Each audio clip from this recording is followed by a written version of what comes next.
March 13th, 2020. Thanks for tuning in to another episode of That's What G Said podcast. Surreal out there right now, isn't it? Kind of feels like a movie. Lots of things, events canceled here in the state of California. Any events over 250 people canceled. So we're talking like basically all sporting events. Some of the racetracks are going to run without spectators. We'll see how long that can continue to go. Hopefully everything goes well with that, because there's just going to be nothing really happening for a while as we try to get a grip on the coronavirus. I'm not going to pretend like I know a whole lot about this. It's just what we hear, what we see. I think it's a fluid situation, and I'm not going to spend a whole ton of time on it because you're seeing it all over the place. I'm sure news and everywhere. And we briefly touch on just how crazy the last week or so has been with both of our guests that are on the show today. First, we will have Craig Milkowski, and we talk about the Rebel Stakes slated for Saturday at Oaklawn Park. Kentucky Derby points on the line in the big card there, and we briefly talk about a couple of the undercard races, and then we bring on Caleb Keller from TVG, and Caleb comes on, and we talk a little bit about Turfway Park and the Jeff Ruby, and he gives us another horse to look at on the undercard also. So wish we were talking about college basketball with Caleb, and if we were talking about college basketball, Dan would have been on also, but this will be really just basically a horse racing centric show because there's not a whole lot else going on. So we'll keep an eye on everything, but I'm imagining a lot of these sports are going to be shut down for, at the very least.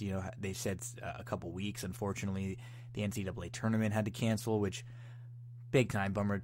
My two favorite days of the year were that Thursday and Friday when there were 16 games all day long. Just absolutely loved it. Filling out the brackets and playing some games, and there was always a fantasy draft I played in with some players. So yeah, just a bummer, but hopefully everything is for the best. We're being cautious out there. So let's not spend too much more time on that. We're going to talk about those two racetracks, and then I'm going to get to at the end of the show. We'll do some Sam Houston. We'll go through the Friday card and the Saturday card for Sam Houston. So you'll get a little Oaklawn, you'll get a little Turfway, you'll get some Sam Houston at the end. Kick back and enjoy this episode of That's What G Said and these couple interviews that we have for you. So first up, it'll be from Timeform US, Craig Milkowski. Horse racing fans and bettors of all kinds, we are very excited to be covering the races from Sam Houston Race Park here on That's What G Said on each and every episode. They're broadcasting in HD, they have bigger purses, turf racing over there, but for me, the key is that 12% low takeout on their multi-leg wagers, doubles, pick threes, pick fours, pick fives.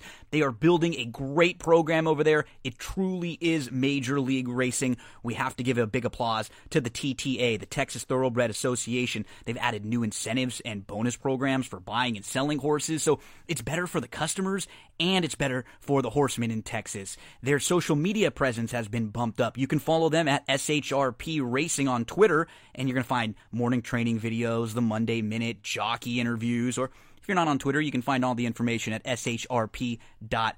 They're just working so hard to treat their horsemen and women and the bettors right, so let's give them a little bit of our focus. A couple big days coming up. February the 22nd is Texas Preview Day, and the big day, March the 21st, that is Texas Champions Day. We'll be covering all of that action here on That's What G Said with all sorts of different interviews focusing in on Sam Houston. Make sure when you go to play the races, give Sam Houston a look with that ultra low 12% takeout in the multi-leg wagers.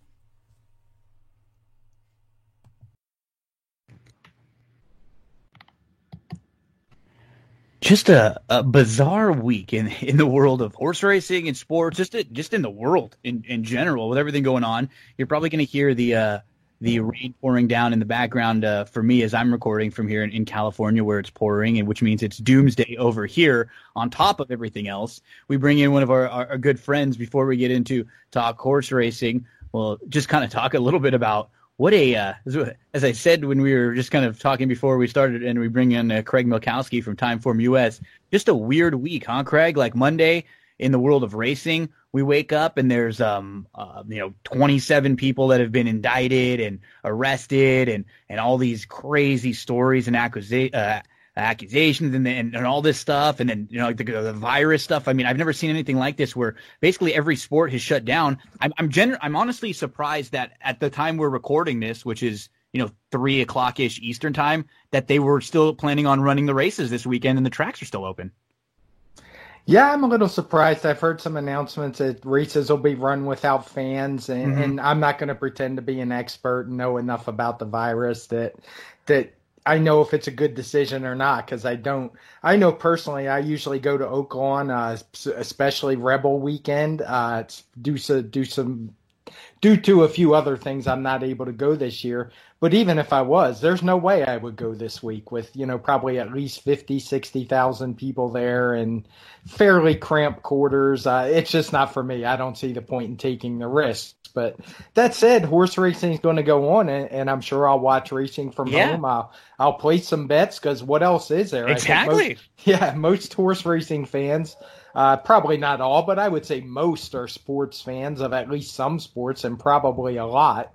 And there's just going to be nothing else to watch. So it's either going to be tune in to horse racing or Netflix, watch a lot of Netflix and Amazon Prime. Exactly. And you know what? I mean, this is like a crazy, generally like big time in the world of sports, right? Like at this time when you literally have like the basketball season's just starting to pick up for the home stretch. And then it's obviously March Madness, the focus with the college basketball, all the tournaments. I mean, next Thursday and Friday are like my two favorite days of the year. And I'm not even like what you would call an avid everyday college basketball fan. It's probably a little lower, fourth or fifth, probably down on my list of like sports that I'm the most in tune with. But those 2 days are awesome. And now most likely gone. Hockey's, rounding up. Baseball's just getting started. And then we got these derby preps. So, I'm not one that wants to see any of these things get canceled and be missing. But, I guess we're going to trust what the experts say. It's just when they canceled the NBA game last night and the stuff happened with Rudy Gobert. And I think I saw your wife had mentioned that you guys were thinking about going to the game initially, right? Well, yeah, we're season ticket holders. Yeah. As I've mentioned a little bit on Twitter, my daughter had just got out of the hospital. So there was no way we were going.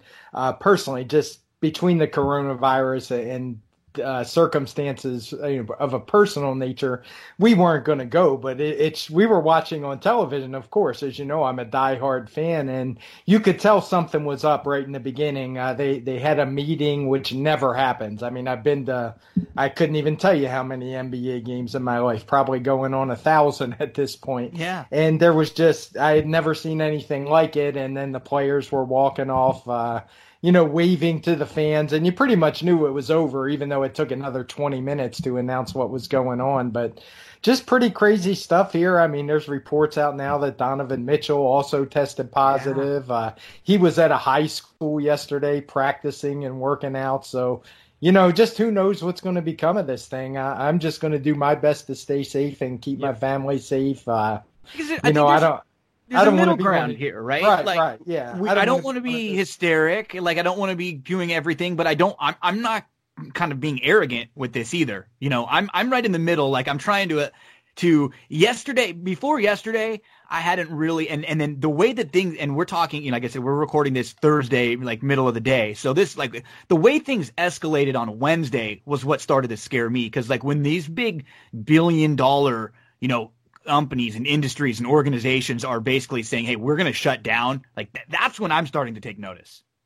Yeah, I mean, the implications for just the NBA, which I know we both are very familiar with and probably our favorite sport. I mean, this is going to have implications that are going to be huge. They're already losing a lot of revenue because of the controversy with China earlier in the year. And now basically because of this coronavirus, revenue, I assume they're definitely going to lose some revenue. Yeah. I assume they're going to try to finish the season. Who knows how that's going to be, but it's not going to have an impact just now, but also in the future with things like the salary cap, and they'll probably have to rewrite some rules or rework some things, but it's going to change the landscape of sports for a while. Let's just hope, because you mentioned this could be a really good, if things, I have a tough time being completely positive and optimistic, but if this could be like a really good weekend for horse racing or a really good few days or however long, if they're going to be one of the only things operating and it's able to work.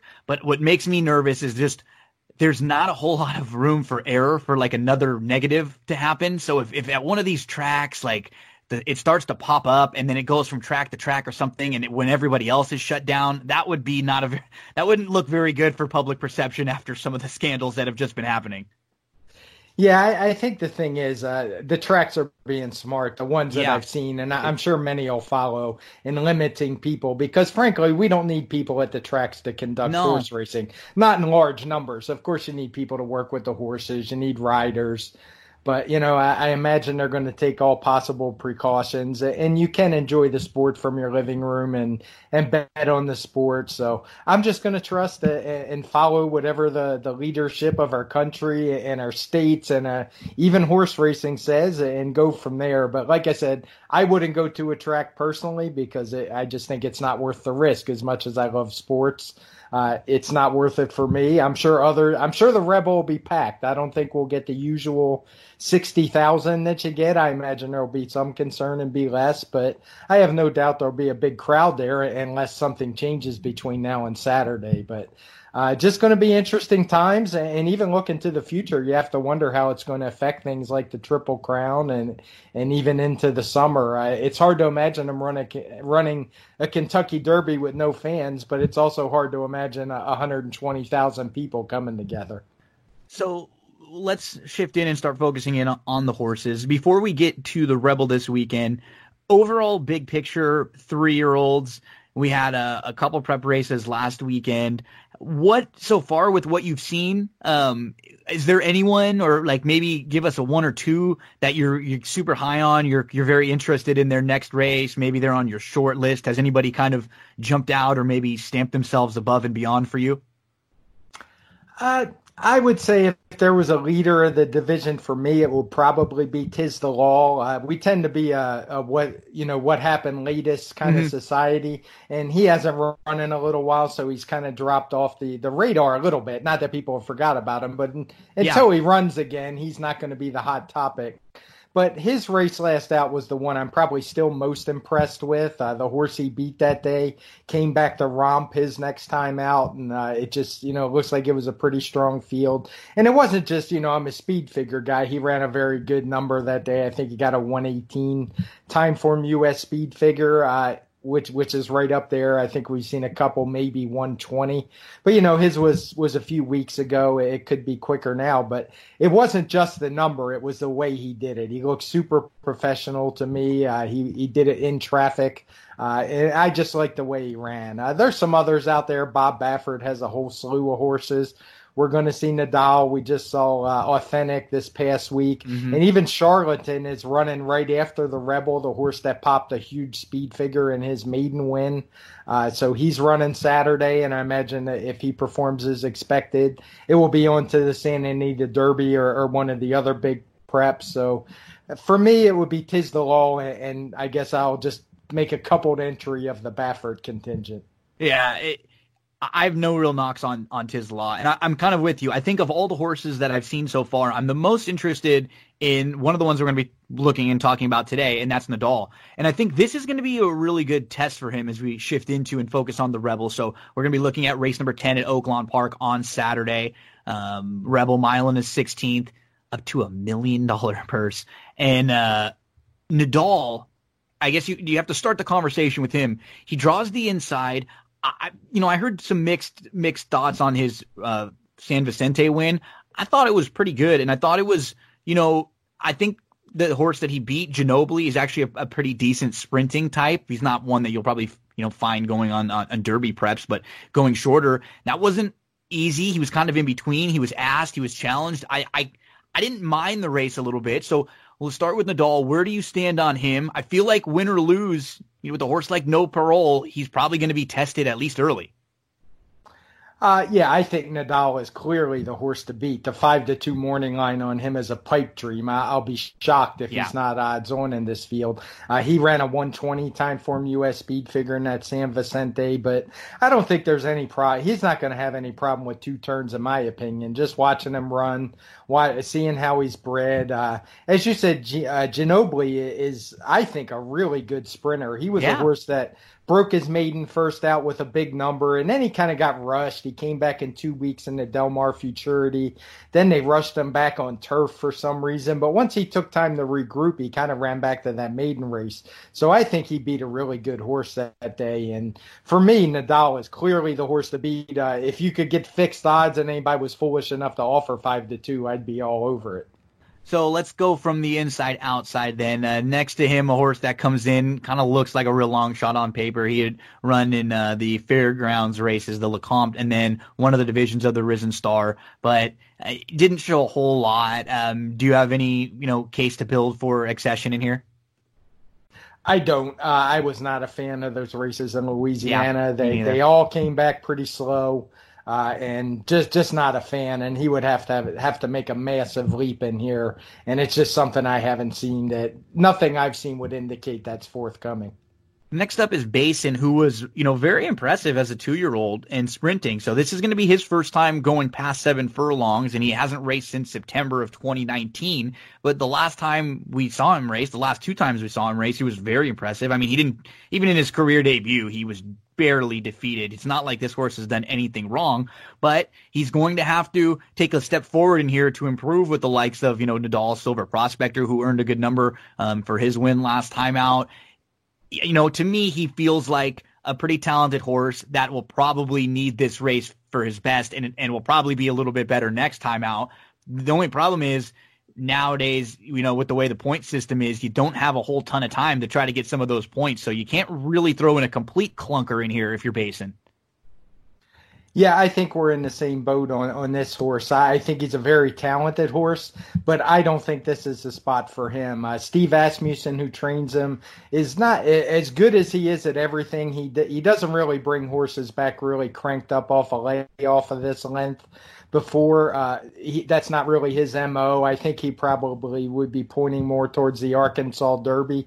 And the thing with the point system is if you are going to run well, the time to do it is at the end, because it only takes one good race in that last round of prep races. So it wouldn't completely shock me if this horse ran great, but he's one from a betting standpoint I'm going to be against. Just on the trainer move that Asmussen's not that great off of layoffs, not because he couldn't be if he wanted to. It's just not his MO. And I just think that it's been a good 6 months and it's a really tough spot to come back. And it's not a place where I want to take he'll probably be the second choice. And then right next to him is the third in a row of the Steve Asmussen horses, Silver Prospector, who, I remember just kind of following along, and I think you were tweeting too, we were talking about, he got such a great trip. The way that's funny, just looking at the difference in the way the racetracks were playing in 2 days, the kind of trip that he got in the way the race was shaping up between the Smarty Jones and the Southwest, it was like night and day. And he just really looked like a winner all the way around the racetrack in his last start. He did. He's a bit of a tougher call for me. 2 starts back, and I think it was the Smarty Jones. I always get that in the Southwest mixed up. Mm-hmm. But yeah, it was the Smarty Jones. He had just a nightmare of a trip. It was a race me and my podcast partner David Aragona talked about quite a bit, and we actually both love Silver Prospector in here in the Southwest. But then when the Southwest came, it kind of went a 180 where he absolutely got a dream perfect run up the inside, saved all the ground. His rider made all the right moves, but he did run a fast race that day. So I don't want to knock him too much. Mm-hmm. I mean, good horses make good trips, and he actually did show a nice burst of speed to secure that inside position without getting shuffled back too far. So I would say personally I'm more positive on him than I am negative. I'm not going to knock him a whole lot for getting a perfect trip last time, because in part he earned it, and in the end he did run pretty fast. He got a 118 on my time form US speed figures, which is only a couple points below Nadal, and I think he's really the main competition. Yeah, he's kind of handy. He seems like he can adapt to multiple trips. And just kind of moving forward, what's nice with him, too, is that he's been okay on an off racetrack. He's been okay at Churchill Downs.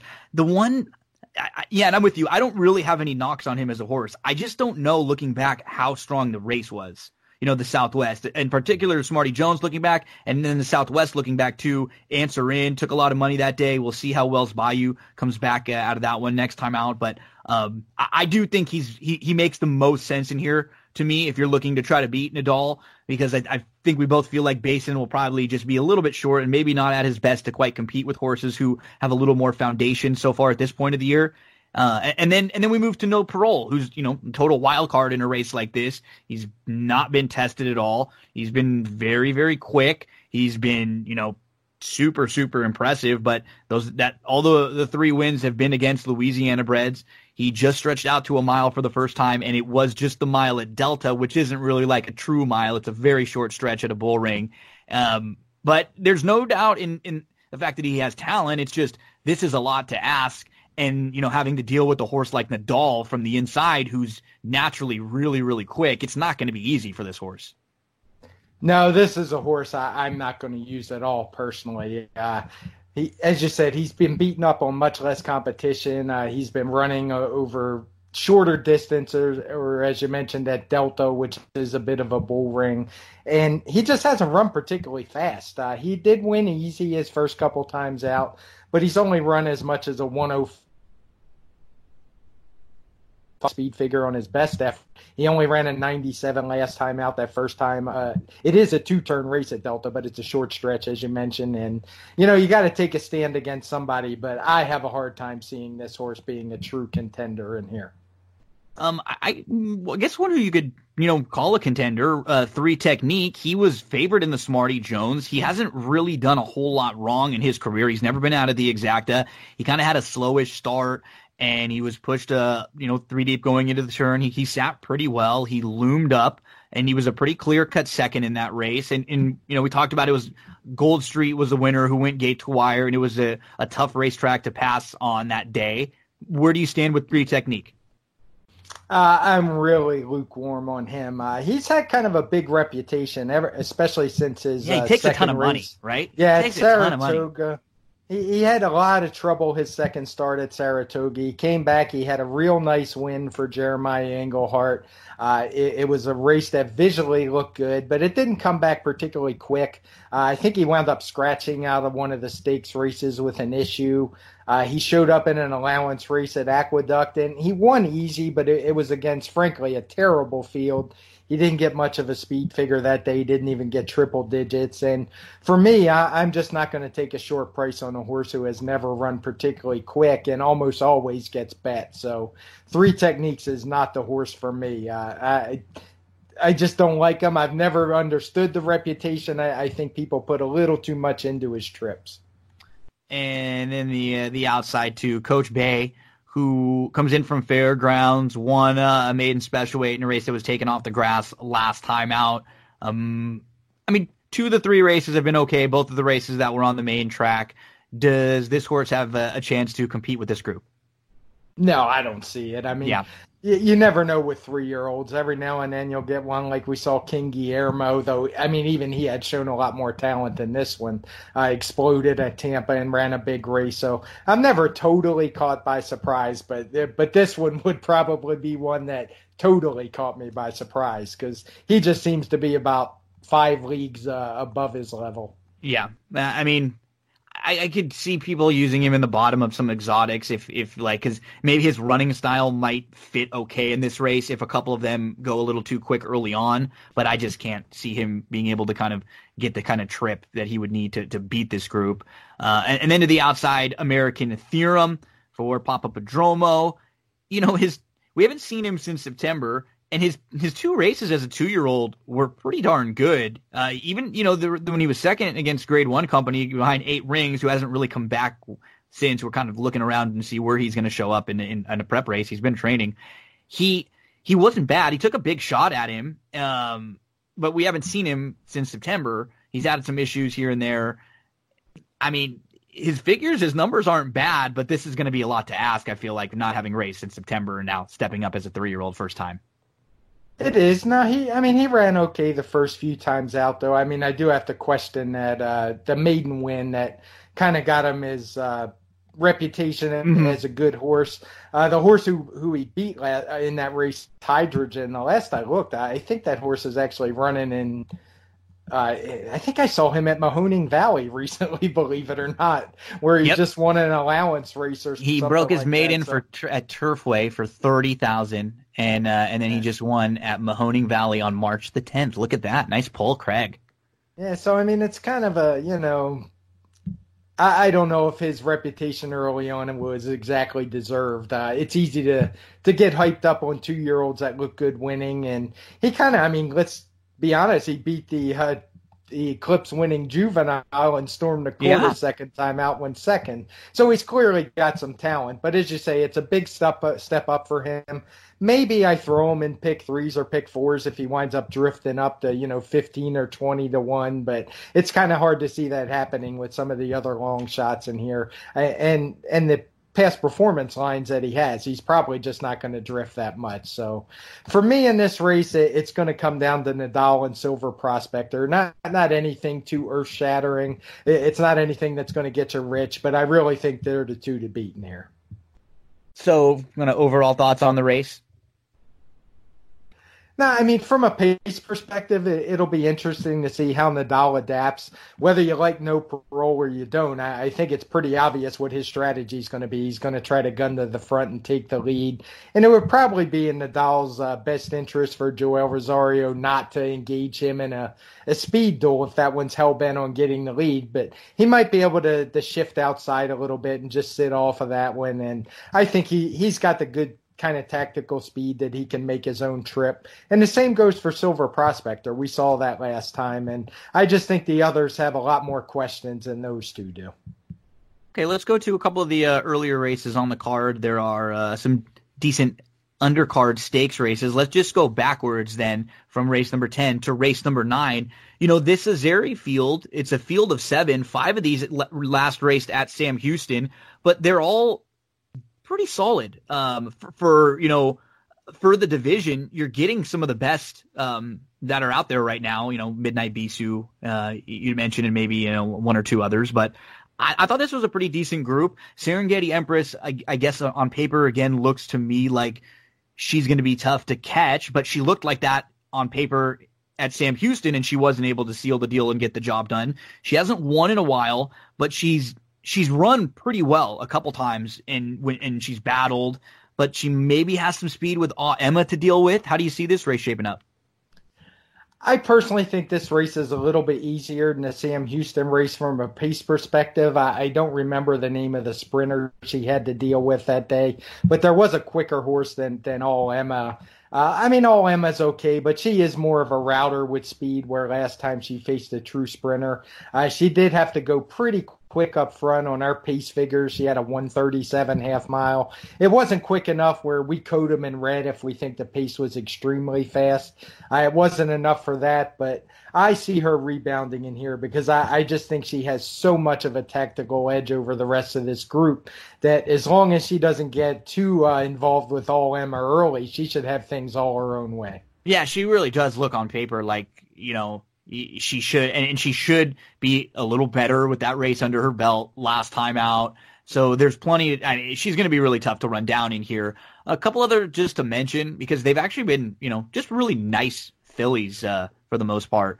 Both the one Street Band and the 4 Lady Apple, who, I mean, when you look at Lady Apple, since coming back in 2019 when she broke her maiden, she's just done so little wrong. She just didn't want to go a mile and a quarter in the slop. And if you just put a line through that, you have a string of really nice races. She always shows up. And, Street Band on the inside. And Sophie Doyle does such a great job with this one. She really fits her very well. She was like wide all the way around, and she ran pretty well. Just a couple nice fillies I wanted to give a mention to, because they're kind of nice ones to own. They show up. They give a good account of themselves. And if they get the right kind of trip, they can win top-level races. Oh, there's no doubt. This is a really strong race. This could easily be a Grade 1 race. I'm Mm-hmm. sure a lot of these are pointing to the Apple Blossom, which comes up later in the meet. But Street Bam won that cotillion last year at Parks. She did it. She got an extreme pace that day. It was a race that Serengeti Empress was in and battling on the lead, and she was able to beat her that day. I have no knocks on her whatsoever. The only problem is there's just absolutely no pace in here setup, other than yeah. Serengeti Empress. And she has proven to run her best races that she does need some kind of setup. Lady Apple's a personal favorite of mine. I've seen her in person a few times. I saw her win the Remington Oaks here. I saw her win the Fantasy at Oaklawn Park last year. She's just a really solid horse for Steve Asmussen. I would caution, she got an absolute dream trip last time. She kind of squeezed up through on the rail, and when it didn't look like there was any room. And don't get me wrong, that takes a game horse, because a lot of horses don't want to go up into a tight spot that game and into a spot that tight. But, she's a filly who's proven game. She likes to win, and she does have one thing that Street Span doesn't have, and that's good tactical speed. So if I had to pick one to upset Serengeti Empress, it would be her over Street Band. And then in race number 8, we have the Essex Handicap. And, there's a couple familiar names in here. Bravazzo, Laughing Fox, who were in some big races over the last couple years. From a betting standpoint, is there anyone in this race that you like, or is this a race where you feel it'll be a little formful? No, this is one I'm going to use a few horses in here. I think you have to start with Pioneer Spirit, because this is one where our pace projector is just screaming to you that he's going to be alone on the lead. There are some good horses in here, but there is not a whole lot of speed in the race. He got caught chasing Warrior's Charge last time. His jockey kind of conceded the lead. The pace wound up being moderate at best, so he got outrun late and even passed by a couple others. But I think he has a real tactical advantage in here. Bankit, who is, I think, the 5-2 morning line favorite, he's a horse I'm a bit against in here. He just never seems to get the job done, especially in these 2-turn races. I think he's a horse who'd probably be better served by a 1-turn mile or 7 furlongs. And he's another, even though he almost got the job done against Warrior's Charge, he's facing the same situation where there's just not a lot of pace to run into. The one horse that I really like at a price is the inside horse, Guess Sweet. He's 30-1 on the morning line. I don't think that's going to happen. I think that's a bit of a pipe dream. But he's a horse who has run some really good races, particularly on dirt. He was in that same race with a lot of these last time, and he was just caught wide. Like I said, there was no pace.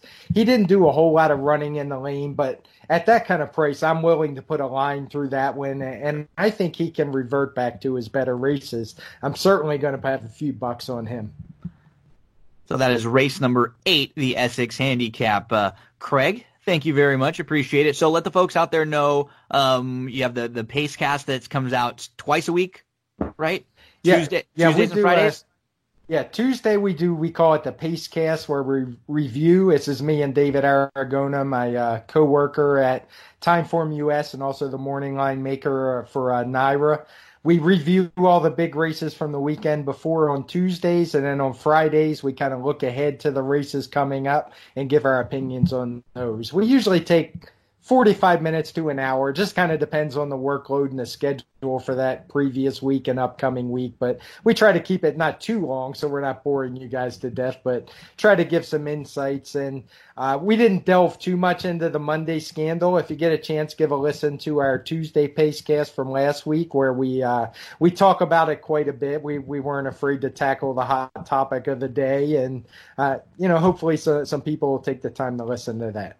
Oh, it's all part of my weekly listen. Subscribe, and I'm always checking it out because it's great. It's great handicap. I like, it's great handicapping like immediately. It's just something you go right away, you recap the races, and you can kind of make some notes so that way you have these horses put in your stable mail, or you're waiting for some of these horses to run back coming off their troubled trips, or where they're going to go, or horses to play against, or either way, it's great stuff. And we had David on I guess it was a week or two ago when we for the Gotham, and he did a great job too. So a couple great listens. And then where can we follow you on social media? On social media, I'm just on Twitter at Timeform US Figs.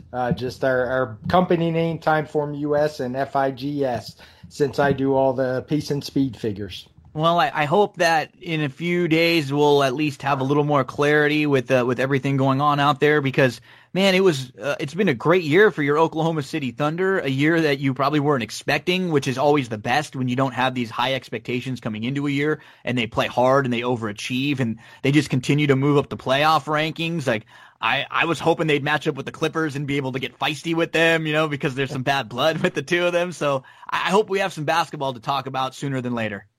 Yeah, I do too. It's really been a fun season in OKC. We've been poised to take the 4 seed last night before the game got canceled. A win over Utah would have done that. But I have to be honest, I know you're a huge sports guy. I was always not the biggest Chris Paul fan, but man, what a professional that guy's been here. And I've just totally turned, not just because I guess just because I get to see him and I didn't get to see what a professional he was. The day in, day out. Here. Yeah, every night, every play, that kind of thing. He just it becomes contagious. What it is, and that's kind of what I've noticed too. It's funny because I kind of felt similar with LeBron. Like I didn't really love him a lot early on in his career when he was king this and king that, and then once he started to win, it was hard not to respect him. And then a little bit more now, it's just like you watch the games when you kind of can see everybody take the cue from them and how they're able to lead with their effort on defense or diving for like a loose ball. And when you see someone who's been in the league for that long and who has their stature do that, the rest of the team looks in and goes, oh, we have to do that now too, right? Yeah, and they're both just such smart guys. I mean, They're just incredibly smart. I'm sure they're smart off the court. You can't be one and not the other, but they make all the right decisions on the basketball court. They always find the open guy or they take the right shot. I was a huge Russell Westbrook fan and still am, but it's just such night and day watching the difference between those guys. The last couple years, the Thunder were decent. They didn't go anywhere in the playoffs.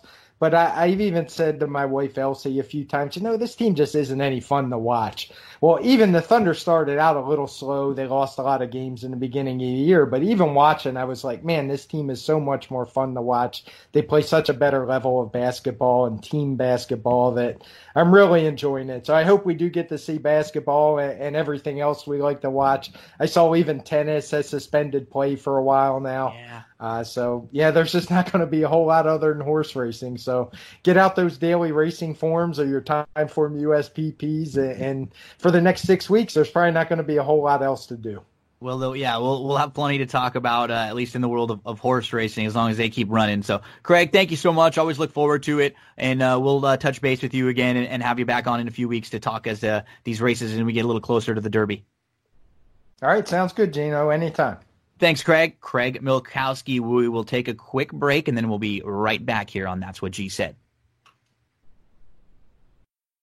Just wanted to remind you about one of the sponsors of That's What G Said podcast, Sarah Candle Company. Visit sarahcandles.com, CERA candles.com. Use the promo code GINO for 10% off of your entire purchase. These are all-natural soy wax candles. They burn longer. They are better for you than the candles out there that have that traditional paraffin wax. I know the people from this company personally. I've grown up with them my whole life. They love candles, and the goal was to have an affordable candle that everyone can enjoy. Use that promo code GINO. My favorite is Fresh Roses. The Fresh Roses scent is awesome. If you're a horse racing fan, they got Del Mar in there. You ever want to know what Del Mar smells like, but you couldn't make it out there? Order your candle right now from Sarah Candle Company. The website, CERA candles.com. sarahcandles.com. Promo code GINO for 10% off your purchase.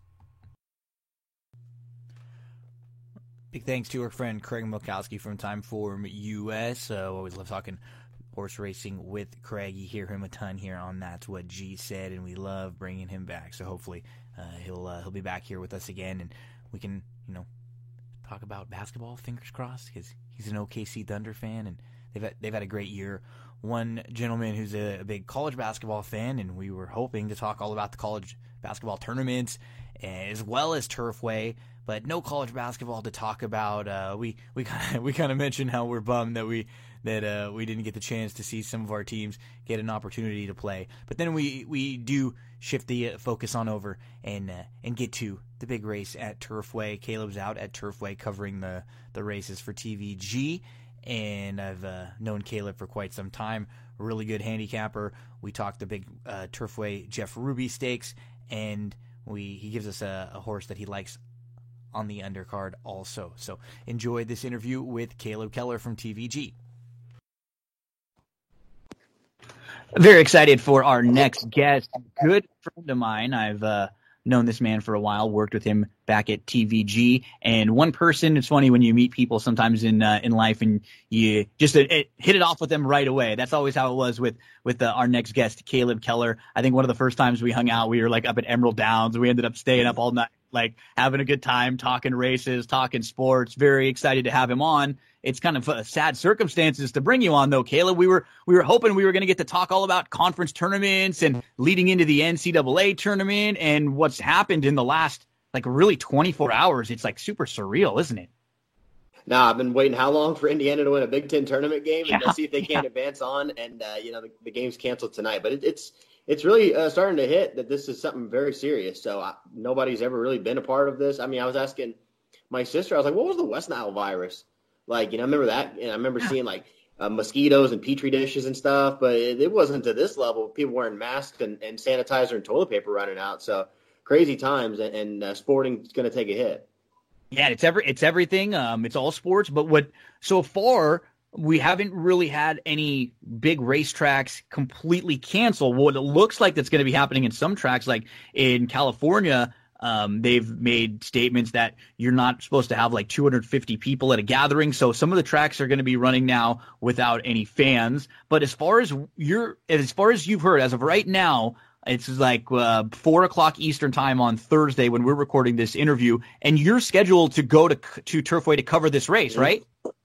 Yeah, and as far as I know, we're still on. I did hear a rumor that there's a chance that they might follow suit with the fans. Our fans going to be able to be allowed in. I think that would be more of an opportunity than them actually canceling the race. I mean, I think it's going to be tough to do, but you never know. I mean, the way things are folding, one guy got sick in the NBA and all of a sudden the season got canceled for now. Yeah. So we're on standby.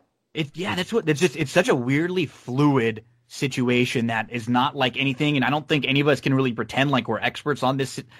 We don't really know. Even the experts, they don't really know because they've never seen anything like this and really dealt with this at this kind of a level. So I know one thing.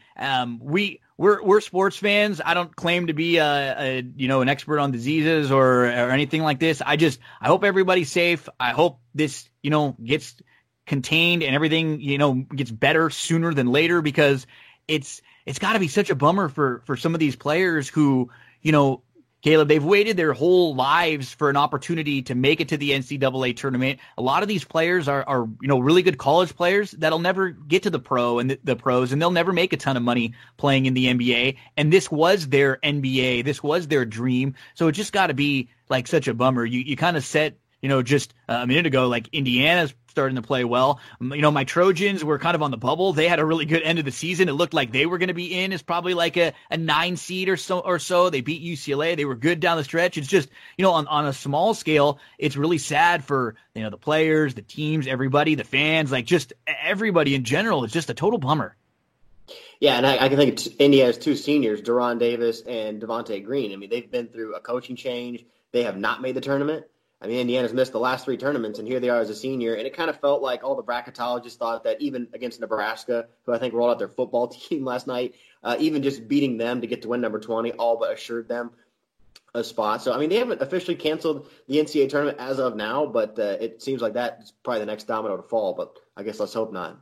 Yeah, and I kind of felt similar with USC, like Jonah Matthews and Nick Rakocevic are seniors. They've been here. They've won the most games in the history of USC, but they've been through some ups and downs. Like they've had a couple years where they were, kind of like on the wrong side of the bubble. They had, allegations to deal with. They've had some teams that had these huge expectations that didn't play well. And it was like, oh, wow, Jonah hits this great game-winning shot. These guys finally feel like they maybe got a little bit lucky and maybe a good way to kind of go out. And not that they were going to win the NCAA tournament, but maybe you get in there and you win a game or two.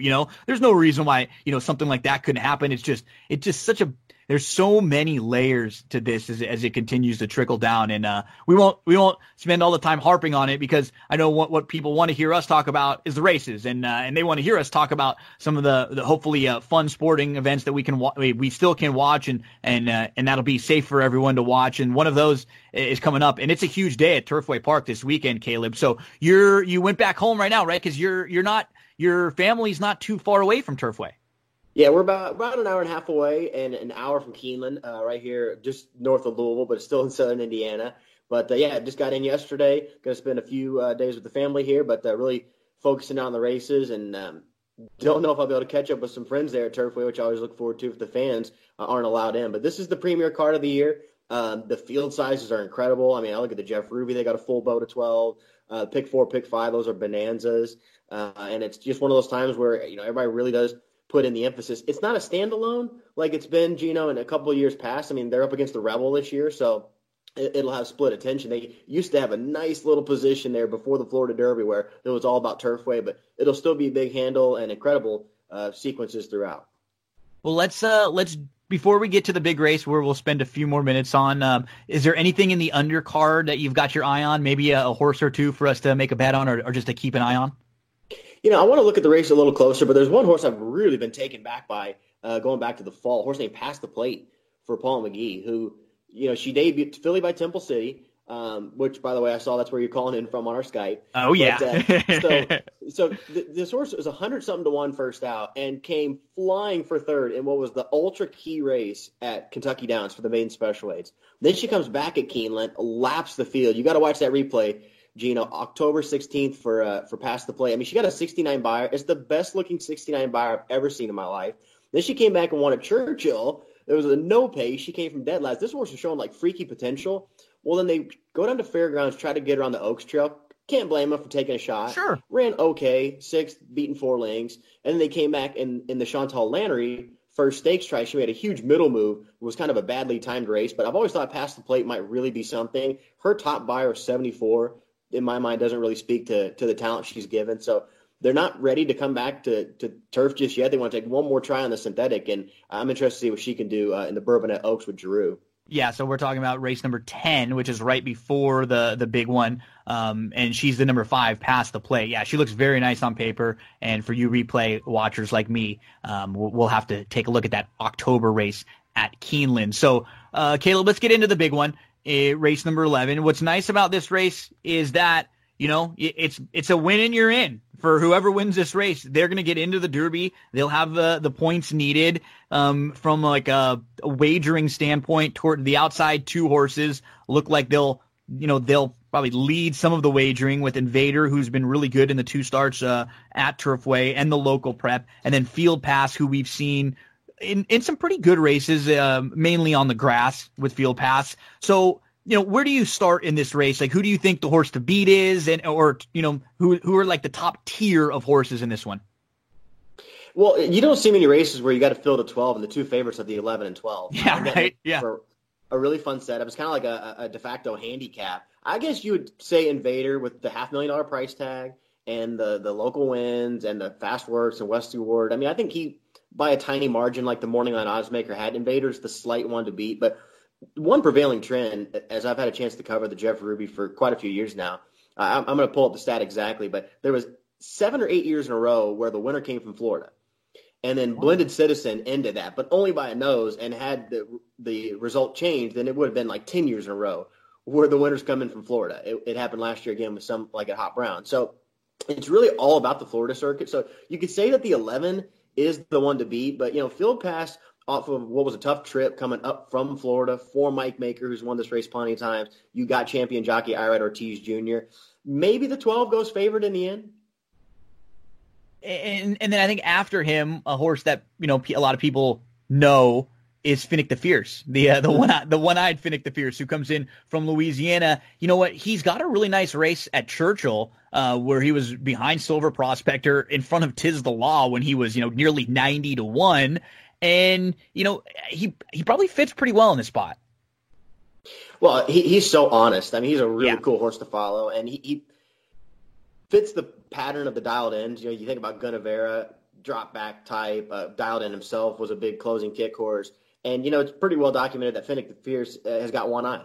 He's like Patch. I've seen a picture of him coming down the stretch in the LeCompte where he's kind of got his head cocked. But another trend, the two trends I've seen in the Jeff Ruby, number one, the horses from Florida have been dominating. And number two, the closers have been somewhat compromised.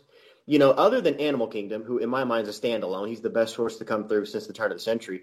I can remember one time when they had Tamarando, who you're very familiar with, Gino. Tamarando come out, had a great form in California, but he was a closer. He never got a call. Didn't even hit the board. And then the following year, you had another California closer, Metaboss, who came in, and he also ran mid-pack. I think he was fifth in the end. It's hard to get through the kickback at Turfway. It's not like the Tapeta at Golden Gate where it's a little friendlier, it's a little lighter. You don't see visually the kickback. You see the kickback at Turfway Park, and it's tough to get through. And for Fennec the Fierce, he's already kind of got his head cocked with his one eye, trying his heart out every time on his horse, but he's really going to be up against it on Saturday, I think.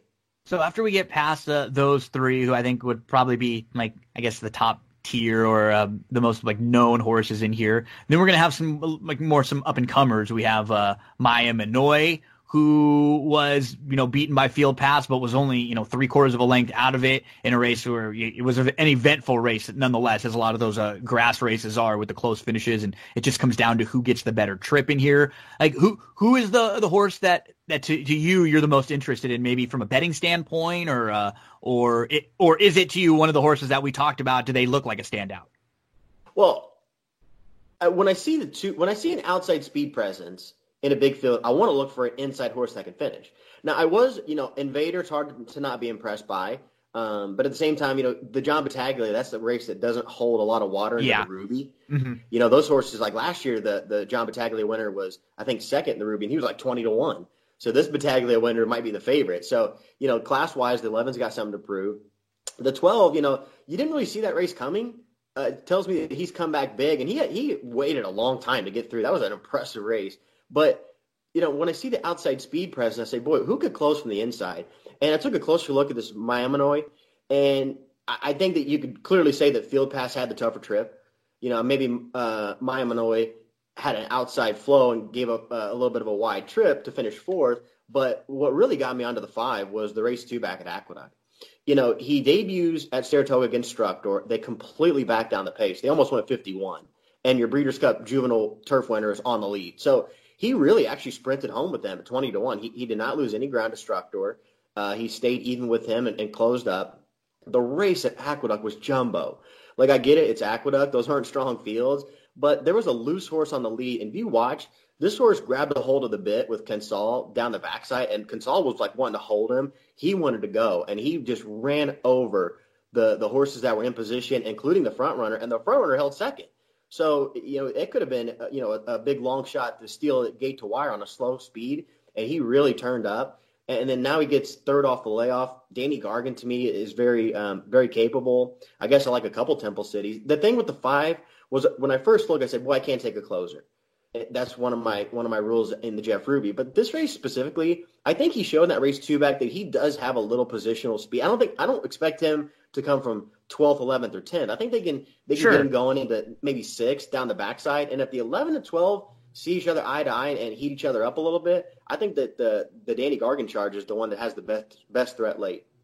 So if I'm giving you, $100 to play this race, are you going to bet it to win on him? Are you going to spread it around and throw, some exotics in? How would you approach from a wagering standpoint?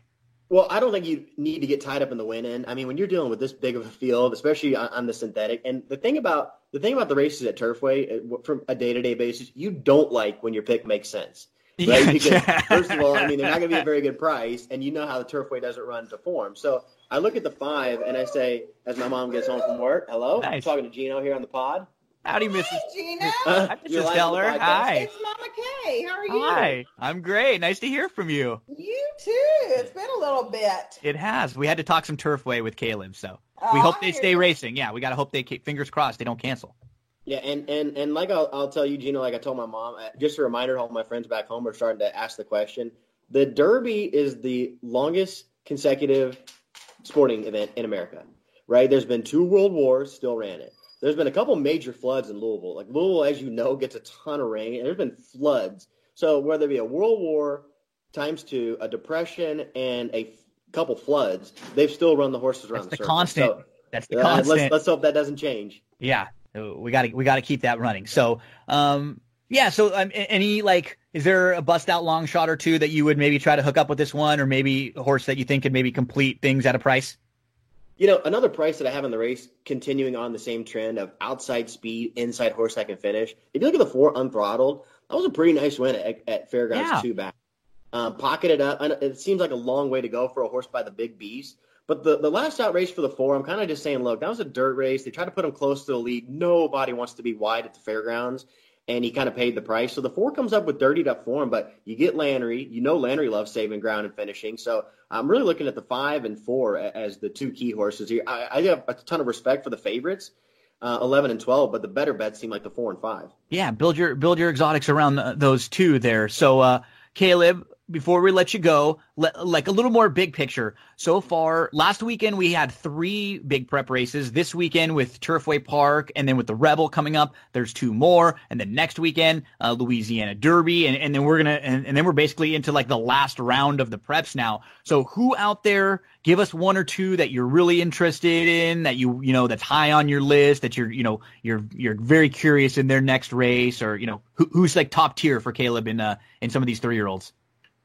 Well, I would say that Silver Prospector actually is the horse that's not getting a lot of love. I feel like deserves it, right? I mean, it's been 15 years since the Grays won the Derby. You got to go back to Giacomo. And I really like Declaration of War, because we saw Warfront pop last year with Warville, and we saw it with Omaha Beach. Well, Declaration of War is an extension of that branch. And Declaration of War, his mom was a half-sister to Union Rags. So he's always had this huge dirt pedigree. And Declaration of War himself came over and ran that huge third in the Breeders' Cup behind Mucho Macho Man and Will Take Charge. And this is out of a Tappet mare.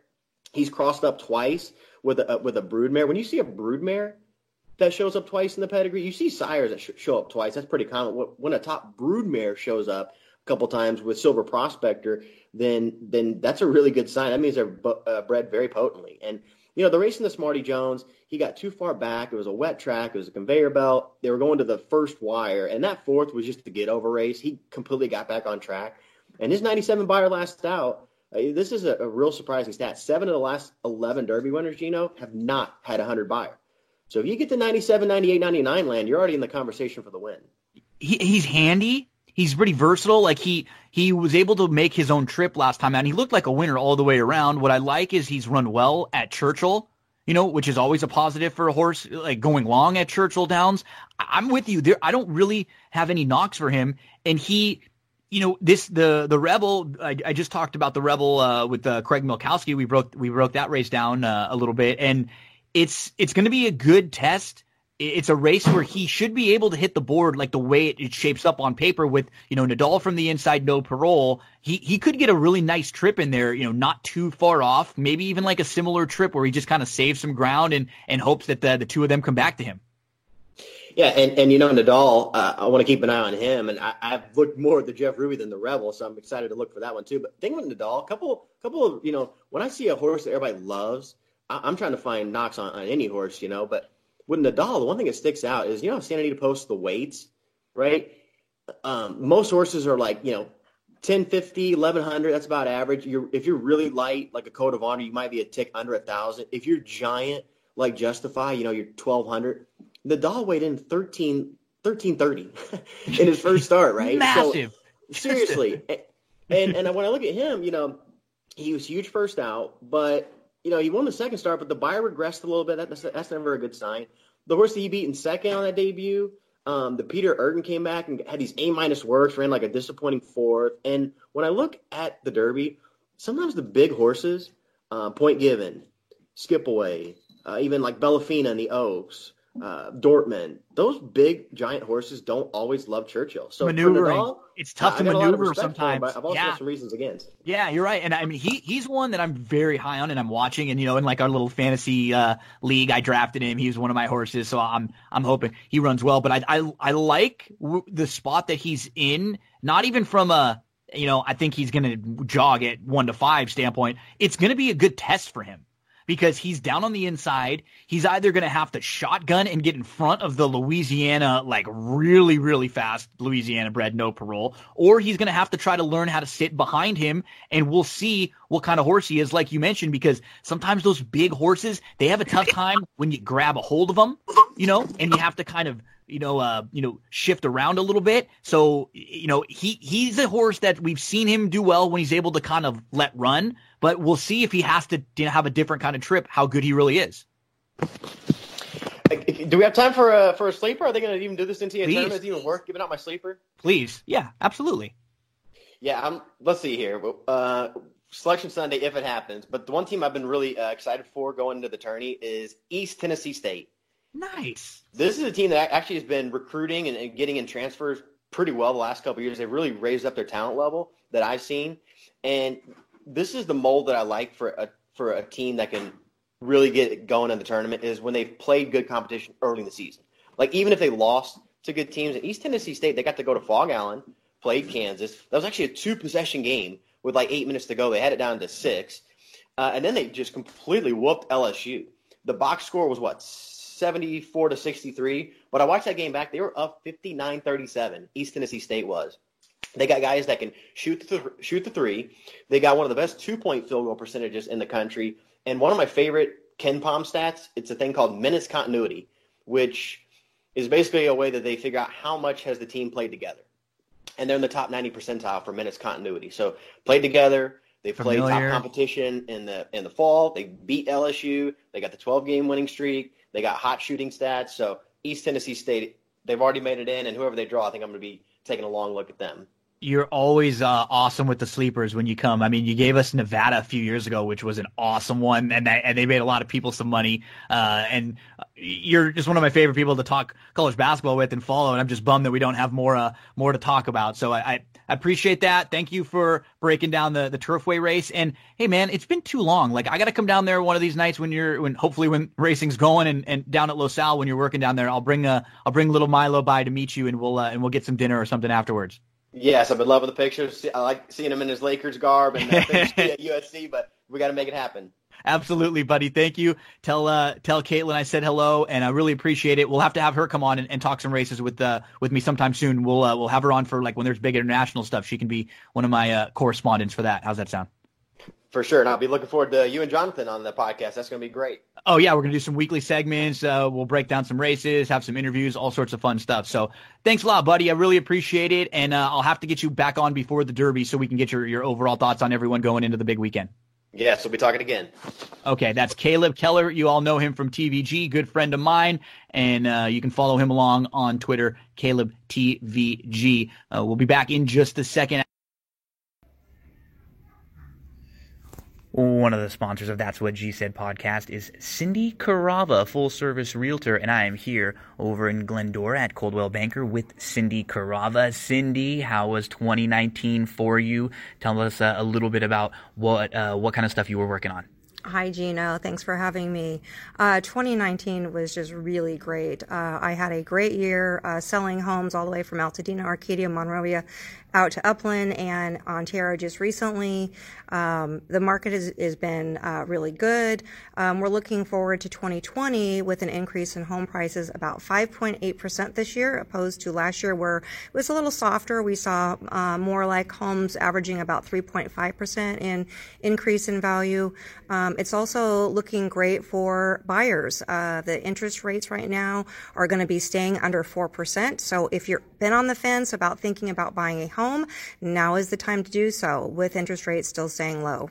And you offer more services than just the buying, selling, and leasing homes. Tell us about some of the other services that you offer and what a full-service realtor really is. So you're right, Gino. Besides me being a full-service realtor of finding properties for my clients to buy or selling their homes or finding rentals for them, I also have a plethora of resources like handyman, contractors, electricians, plumbers. If you're thinking about getting a home loan, I actually work with 2 great lenders that I can recommend to anybody. And you're all over the internet, social media, websites. Let us know some of the places where we can find you. I know I've seen some reviews on Yelp and on Zillow. Everyone always has positive things to say. Everybody hears me raving about you all the time. But where can everyone else find out information about you or contact? Thank you, Gino. Yeah, I am on Facebook and Instagram and LinkedIn. And you can contact me on my website, which is www.cindycarava.com, or my email, which is cindyc.realtor@gmail.com, or feel free to call or text me on my cell phone, which is 626-394-6400. Cindy is awesome. She's one of the kindest and most genuine people I've ever met. I promise you, you will enjoy every minute you interact with her. So thank you very much, Cindy. Appreciate all of your support from That's What G Said podcast. Thank you, Gino. Have a great day, everyone. And Caleb doing a great job, like always, talking some Turfway Park. Best of luck to Caleb. Hope he has a great week out there visiting with the family. And you heard Caleb's mom in the background, checking in, saying hello. Always a fun conversation with Caleb. Let's get to some Sam Houston. Let's close this show out. Won't be one of those marathon shows, but next week we'll find plenty of things to talk about. If there aren't any sports, we have plenty of races. We'll talk about some of the good TV shows that we're watching. We'll kind of get a consensus of some shows that other people out there are watching and interested in, and we'll go through. I've been Better Call Saul, right? You into that? I've been checking out the new Zoe's playlist on was it NBC? Been into that. We watched it on Hulu the day after. And Superstore, Brooklyn Nine-Nine, plenty of good stuff out there. You've been watching The Outsider, any new Curb. Did you watch the last season? So we can get back into some TV. We haven't discussed a whole lot of TV and pop culture as of late. So Sam Houston, let's do it. Let's go Friday and Saturday. You know what? Here's what I will do also. I didn't mention these earlier, but at Oaklawn when we were talking with Craig, just for the purposes of wagering, I don't really have the strongest opinion in either of the races this weekend. For me, they're not like massive betting races. I'll kind of, if Turfway, if I had to make a selection in there, I would go with Finnick the Fierce. And at Oaklawn Park, if, in the Rebel, to me, that's more of just a watch race. Like, I'm very high on Nadal, but I do think he's in, he's gonna have to work. I like Nadal, I like Basin, both, but I don't know if it's the right time for either of them to necessarily win that race. Silver Prospector looks like he's in a good spot, but I don't know if he's gonna be the best down the line. So, no real strong opinion there. I do think Street Band's gonna run really well in race number 9 at Oaklawn Park on Saturday. And then in race number 8, I actually like Night Ops also in there. So maybe a couple horses to keep an eye on at Oaklawn if you're playing some of the multi-race exotics. Let's get over to Sam Houston. Get your past performances out for Friday. Sam Houston, March the 13th. Sam Houston has announced they will be one of the racetracks that will be running without the spectators, but they will continue with the live racing as of, when we're recording this. I was just trying to, everything's such a fluid situation and everything's kind of, been moving and things changing last minute. I was just trying to wait as long as possible to record this because didn't know and wanted to make sure that we were going to have races to talk about. So glad we do, and we will get into race number 2 at Sam Houston Friday night, which starts the late pick 4 sequence there. And I'm going to start with, the 3 is the one to beat, obviously. Who's going to go second off the bench, comes off of a good third that was on the grass, now moves to the dirt, faced, tons better. I think the 5 is interesting. He completely missed the break, and she just had no shot. Now she's back to the dirt. She's going to go second off the short layoff. Second time for the new barn. She's getting big class relief. Also in here, let's put the 5 on top of the 3. The 6, Rose LaRue, also makes some sense in here. So 5, 3, 6. I'll play them in that order, and we'll play some win money on the 5 fast down the lane if we can get like 9-2 on that one. Race number 3 at Sam Houston. 25 non-twos. We want a mile on the turf course. Let's go. I like the 5 and 6 here the most. We'll put the 6 on top, just because we'll get probably a better price in here. Let's go back to that November 30th race. It was pretty good. This horse hopped at the start and then was squeezed back, was 7 off, was up on the heels, and she wanted to go. She had some energy, but she was at the back of the pack, and she just kind of got stopped, and she wasn't going to win, but she would have been a lot closer on the November 30th race, and then came back and just didn't have a very good start and just never got into it. Now adds the blinkers, and I think this is a good spot for Mo's Ride. The 5 Hot Fudge Louie showed some good speed, but a couple others flashed some speed, so he had a battle from the inside. He was in tight, he checked, he backed up a couple lengths, he lost all momentum, and then he came on again. Now he puts a couple starts together. It looks like he's probably going to be the one to catch. Should be loose on the front end. How far will he take them? I think he's tough to exclude because of that weapon. It looks like he's got the big speed in here.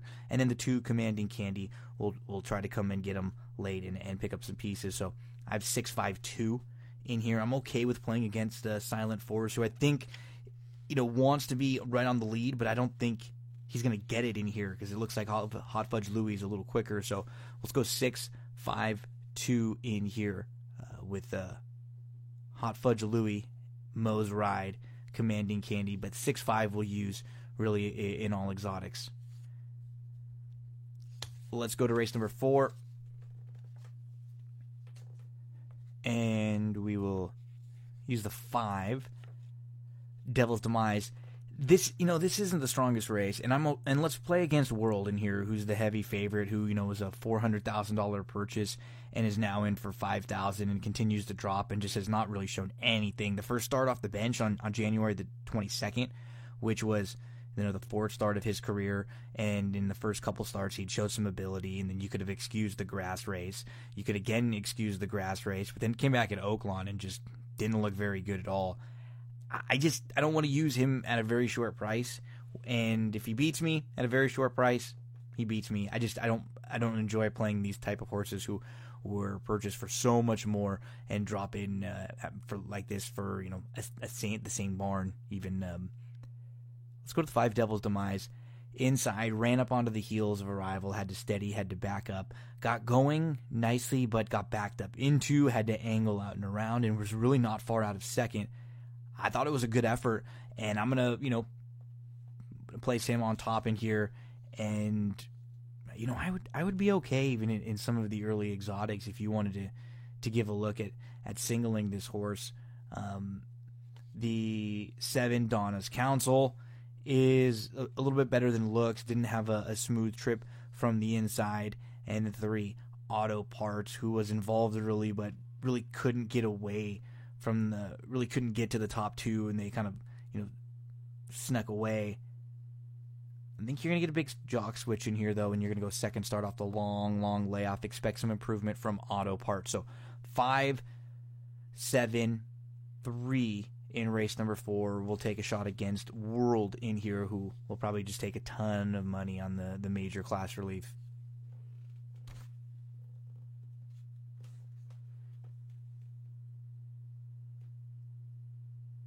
In race number 5, we're going to go with the 2 Zebecca. The 2 inside horses I like in here, but the June 18th race when Zebecca and Eskandar faced each other, Zebecca had that race where, remember, she re-rallied from 3 lengths back after battling from the start, came back to win after that. I think she's just in really nice form. Eskandar was impressive in the win. She looked done at the top of the lane, but she rebid and she held off a few challenges, one of them including Zebecca late. So I'm on the 2 inside horses the most in here. Then you look to the 6 Cha Cha for Moquette with Cabrera jumping aboard. We haven't seen this one since the Indy race, but just on the connections alone, the debut win was really good, and then kind of in a couple of tough spots after that. And the 4 horse would be the next one. Blinkers come off for Cherished, and you don't really have to be talked into this one too much. It was a recent runner-up. over at Oaklawn Park. So 2-1-6-4 in race number 5. In race number 6, won't get too cute in here. The one, if you're going to play late pick 5, I think the one would be the single. And so if you don't want to play late pick 5 because this is going to be a really heavy favorite, then maybe you just play the late pick 4. Remember, they're all low takeouts.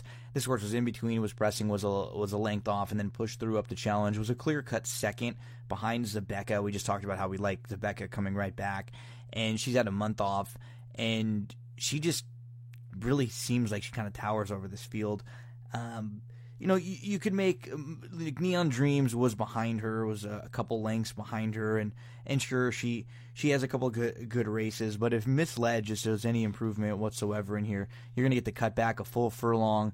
She has some speed from the inside. I guess that could be the negative. If maybe the rail, if like Twirling Diamond shows a lot of speed and she doesn't break well, and Misled gets stuck in a bad spot, but if she breaks alertly, she should probably be able to kind of show the way from the inside. So she's going to be really tough in here. Won't try to get too cute. If you're going to play late pick 5, I would say just single her.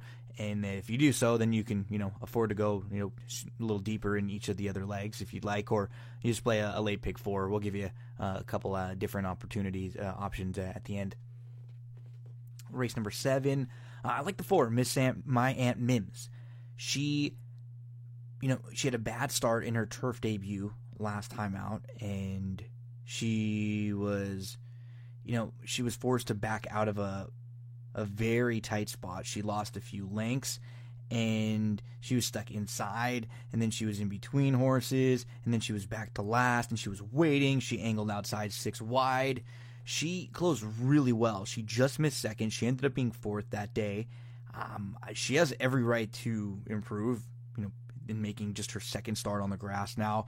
I like her a lot. She doesn't have to be so far back. She did get into some legit trouble. She has a little bit more tactical speed than she was able to show in that last start. Not that she didn't want to. She was just, a little bit unlucky. It was, bad racing luck. So let's give the 4 horse top billing in here. We'll use the 8 Breeze Rider, who looks like the one to catch. The 9 Valentine's Day, who she was a little bit flat late. She just might have needed the race, and I think she should probably be involved throughout. So I just like My Aunt Mims a little bit better out of that same race. So let's go up 4, 8, 9 here in race number 7. Lady Gwen, I don't have really any knocks on her. You can include her if you want to go a little bit deeper, the 10 in some of your exotics, but she has some speed in here. I think there is a little bit of other speed, so I'm not sure if she's going to be able to kind of sit the type trip she was able to sit in her last start. She might get hooked a little bit wide. So let's go 4, 8, 9 here in race number 7, and we'll make a win wager on My Aunt Mims if we can get anything, maybe above like 8-1 or so. In race number 8, the 2 just Smoking Bee just really didn't seem to be getting over the racetrack in the slop, and now he's going to cut back. He should be flying late. I think if you put a line through the last effort, you would definitely give him a play. He got a ton of money last time out, a ton of money in his last couple starts. So let's give the 2 Smoking Bee a look in here. The 7, the Remainder, I think we know where he's gonna be early. He looks like maybe the speed of the speed and should be forwardly placed in a race that just doesn't seem to be screaming a race that's going to have a lot of speed early on. And then the 1A Buffon should be very tough. Like, he has the opportunity to sit. He's drawn to the outside, so that'll give him some options, and he will probably be pushing the Remainder in here or not too far behind. So I think the 2 could get the trip if those 2 end up hooking up a little bit. And if one of the 2 decides to take back and the other can sneak away, they could be tough. Let's go 2, 7, 1A. Those are the 3 we'll use in race number 8. In the 9th, going to go to the number 8, Tommy Trucker, who will now stretch out, and she's been her own worst enemy. She just has been bad at the start. She's had slow starts. She's just not gotten out of the gate well. Now at least she's going to stretch out, and she should have the opportunity to kind of settle, relax a little bit, and maybe those gate antics won't really hurt her as much in here. So let's go with the 8, Tommy Trucker. We'll use the 7, Boundless Joy, the 9, City Gone Country, and the 5, Akuna Matata, and some of the other exotics. But we can put the 8, Tommy Trucker, on top as hopefully a nice price to get home in some of the late exotics. And then in race number 10, let's go to the 2, Run to Fame. They're going to go 5 furlongs on the turf in here. He was able to work his way up to press, and then he took a length lead before tiring late. It was a really nice effort. That was against maiden specials. Now you're going to drop in against maiden 50s in here. I think Run to Fame makes a lot of sense for a horse who has some speed, and I think can press just off if he's going to have to do so. The 5, Jaeger on the Rocks, I think is going to be really tough in here. I liked his effort last time out. I like the fact that he seems like he's drawn towards the outside of some of the speed. Cowboy Ridge on the cutback might just have a little more bottom than some of these. And then as a price play in here, Red Eclipse has some decent sprint races on the grass to go back to and to call back to, and might be getting back into a better fitness level with a couple races under his belt. So let's use the 2 on top, 2, 5, 9, 10 in race number 10. So let's go through some of the exotics here for Friday, March the 13th. In race number 2, we'll play an early pick 4. A couple different approaches for you. The first one will have a single. It'll be 3, 5, 6 in race 2 with the 2, 5, 6. Single the 5, and then 1, 2, 4, 6. Second pick 4, we'll go 3, 5 with 5, 6, 3, 5, 7 with 1, 2. A couple of affordable pick 4 tickets there. One has a single. The other, we'll use a couple others, kind of a couple backup tickets that you can play off of each other. And that way, if you don't want a single, or if you do want a single, maybe you can get them both home. In race number 6, you can play a pick 5 if you want to single that favorite of the 1. If you do, then you can afford to go a little deeper and hope for some prices there. You can go something like 4, 8, 9 with 1, 2, 7 with 5, 6, 7, 8, 9 with 2, 5, 9, 10. And if you were playing pick 4s, you probably want to reformulate your tickets a little bit, because you don't want to be playing quite as big, or maybe you play them a little different. You can punch them multiple times. I would approach the pick 4s in the 7th race, something like this: 4, 8, 9 with 1, 2, 7 with 7, 8 with 2, 5, 9, 10. And then I play another one. It was 4, 8, 9 with 1, 2, 7 with 5, 6, 7, 8, 9 with 2, 5. That is Friday at Sam Houston. Now get your past performances out so we can go through Saturday. So March the 14th for Saturday, we will start with race number 1, 9-race card on Saturday. In the opener, I'm going to look to the 6-horse Eyes on Red, who was battling from the 2 path, who put away the other speed, who opened up 2. That was going 7 furlongs. Now you get the cut back to 6. I think you're going to go third off the short little break. You have the opportunity to sit, to show a little speed, a horse who's shown that he can pass a little bit. The 5, I'm a Real Deal, will also be using in the exotics, who comes out of a much tougher race. It was behind a Next Out winner, and that was just way, way better. And I'm a Real Deal, the 2-back race was good. Defeated Moro Appeal that day. So let's use the 6, the 5, and then, in an early pick 3, I'd also probably include the 3, Final Exam, who comes running late. And, keep an eye on the price. If you can get, over 7-2, I might be willing to bet Eyes on Red to win. And we'll play pick 3s with 3, 5, and 6 in here. Your pick 4 will start in race number 2. And I like the 2, Rock Tis Way, who's going to go third start off the long layoff. You're going to cut back. You're going to go back to the dirt. You're going to drop in class. And you have a lightly raced gelding who has some upside in here. The 2, Rock Tis Way. The 6-horse we will include in some of the exotics, Commander McDivitt, who's really drawn well for the cutback, has some speed, and now cutting back after going a mile. It could be tough to pass if he's sitting in a good spot. The 3-horse, was slow away, was last, was 7 off, moved through on the inside, then in between. It wasn't bad.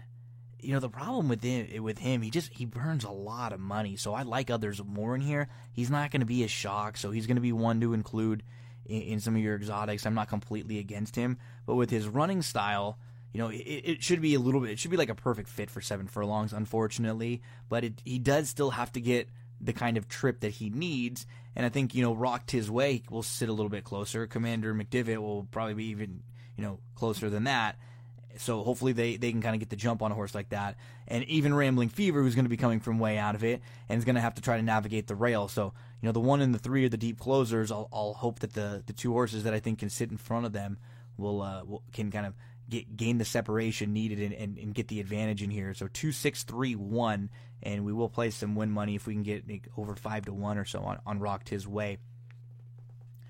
In the third, the 5 horse, Starling, he had some trouble. He was asked for speed. He got to battle for the lead, but he was inside. And then he had some pressure from the outside, and then all of a sudden he got steadied real bad. He got shuffled. He should be close up. There's really not a ton of speed in here. I think Uncorked Humor, has a little bit of speed. Fox Run, maybe you'll get a little bit of speed from. I'm not sure if Sotail has shown some in the past, but came from off the pace and was good doing that last time out, so that one might end up sitting. So I think that's going to end up working out well for the 5 Starling in here. We'll include the 1 inclusively. I just don't love the rail for him. He had a brutal start. He hopped. He was dead last. He was 10 off. And then he got into a good stride. He was making up ground, but he had to wait, and they had to look for room when he was traveling best. It was actually kind of sneaky trouble.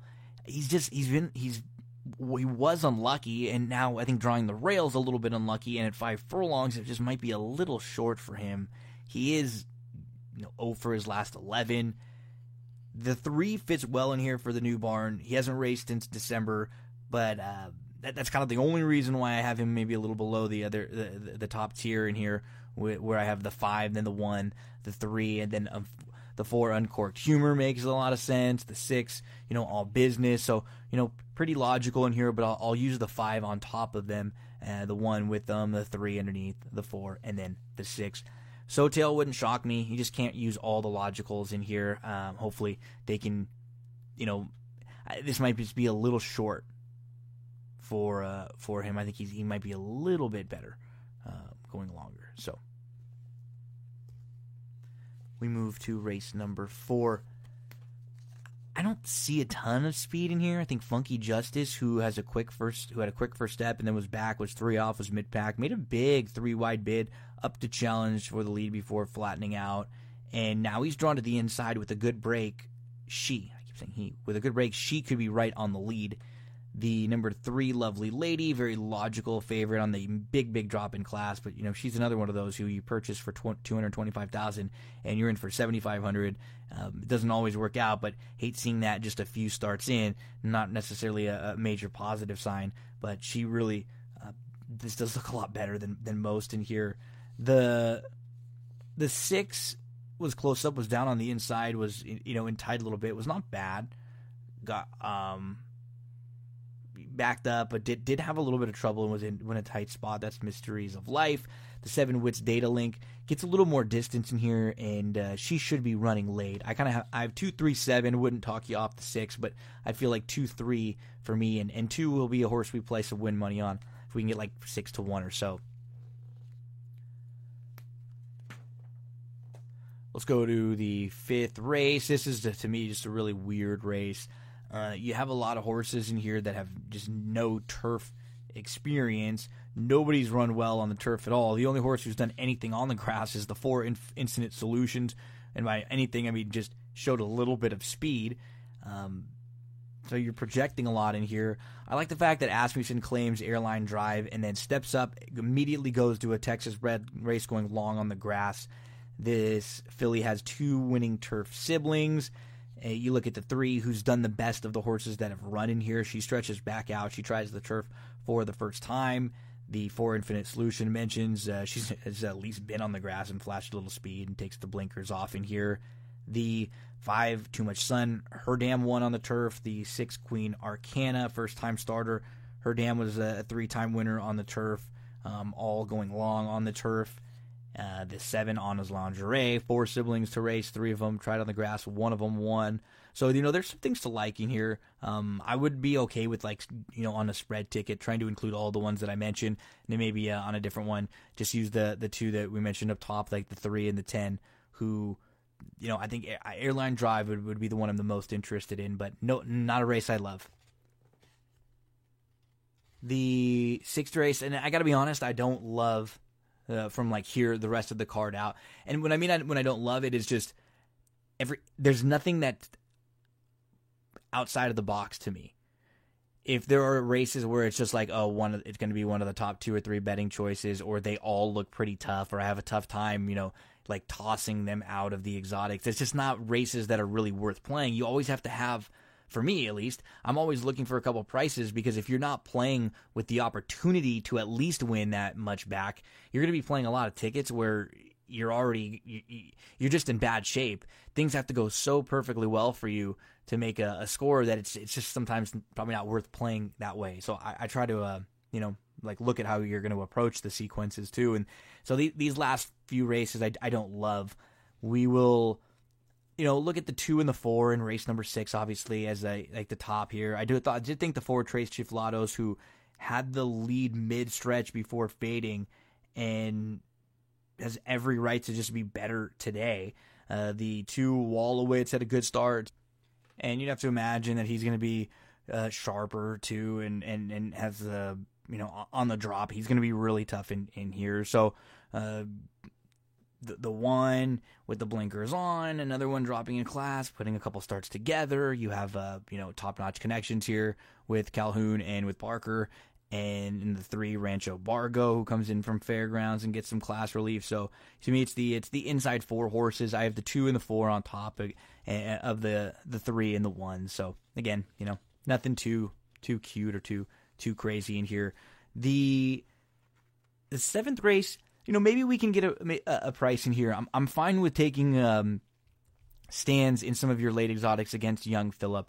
The fact that he's drawn down on the inside, and there's going to be a lot of other speed in here, and then I think there are a couple at least legit quick horses, like the 3 Geoscience. You're going to get some speed from LeBron J, who I'm hoping he can actually sit a little bit, and then Pure Speculation, who's drawn towards the outside, and hopefully he can, and at least put a lot of pressure on Young Phillip in here. And I like Pure Speculation the most. If you just toss that turf race last time out, looks like he's the outside of the speed, and hopefully he can kind of press, just like that November 7th race at Churchill, where he was good, a really nice second that day.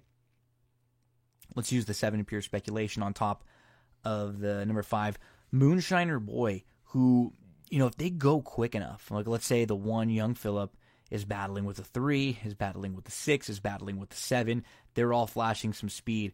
That's going to set up nicely for a horse like Moonshiner Boy, who cuts back from 6.5 furlongs, has enough positional speed to not get outrunning here, but he's not as quick as some of the others, and that actually should benefit him in a spot like this. So let's use the 5 in the second spot. So maybe we can, and in most exotics, like 7, 5, 6, and then 1 underneath, but willing to take swings against Young Phillip. Race number 8, let's go with the 2 Alternate Time on the stretch out. I think trying the grass, put a line through the Springboard Mile race. He could be really tough in here. He could just run and hide from this field, and we'll use Alternate Time, and we will single him in a late pick 4 in one of the 2. The 8 looks like the other one, Cairo King. He's not really done a whole lot wrong on the grass. The last race was a little bit better than it looks also, and, in comparison to this group, that's probably a very lateral move, or maybe even a tougher group that he was facing last time out.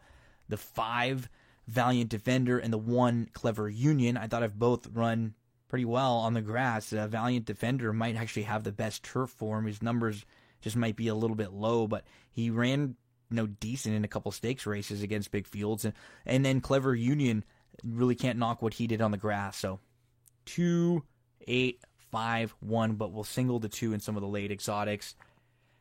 The 2 horse in race number 9 will be our top selection. Also, Whiskey Factor. Just, toss the most recent race and, look at the debut. And then you get a 7.5 furlong race on the grass. So I'm not too concerned about the distance of 7 furlongs. I wish I had one more race under the belt before this one, but I think he fits nicely in here. So let's use Whiskey Factor in all of our late exotics. The 8, Mark Saint, he was a little bit wide onto the turn. He was 3 deep. He was 5th. He was 4 off. He got going and he moved up into second. He, was right in contention before tiring. And now the slight cutback and the drop in class with the race under his belt. Mark Saint will be on the exotics. The 3, Magic Michael. Just a repeat of that Churchill race would be very, very tough against this group. And then the 4, Just Ask Joel. So 2, 8, 3, 4. Let's go through some of the exotics.